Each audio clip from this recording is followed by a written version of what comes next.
Karl nous écrit aussi, on me parle, nous dit-il, de SICAV monétaire en dollars, au rendement qui apparemment serait meilleur que les SICAV en euros. Est-ce vrai et est-ce intéressant? Oui, il a parfaitement raison. Mais il y a deux biais dans cette question de Karl. Le premier, c'est qu'il va effectivement avoir un taux de sa SICAV monétaire qui est adossé au taux de la Fed. Et on sait que les taux directeurs de la Fed, ils n'ont pas baissé 8 fois comme ceux de la BCE, ils ont baissé que 3 fois. Ils sont plus de 4%. 4% contre 2% pour la BCE. 4,5, je ne sais plus. Oui, c'est ça à peu près. Oui. 4,5. Oui. Donc, en revanche, et donc 4,5 moins les frais de la SICAV, ça va faire du 4% à peu près. Donc c'est vachement intéressant. Par rapport au SICAV monétaire en euros, où là, on a le taux directeur de la Banque centrale, le marché interbancaire, 2, moins les frais de la SICAV, 1,5. On voit que la rentabilité est inférieure. Mais c'est oublier un élément fondamental.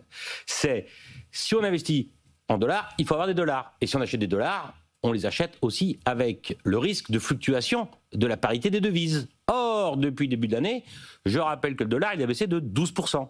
Donc, ce qu'on a gagné sur le taux, on a perdu sur, bien évidemment, la parité euro-dollar. Alors, s'il a des dollars, qu'il investit en dollars, je le comprends, mais s'il a des euros qu'il transforme en dollars et qu'il avait transformé au début de l'année, il n'aurait pas gagné de l'argent, il aurait perdu 8%.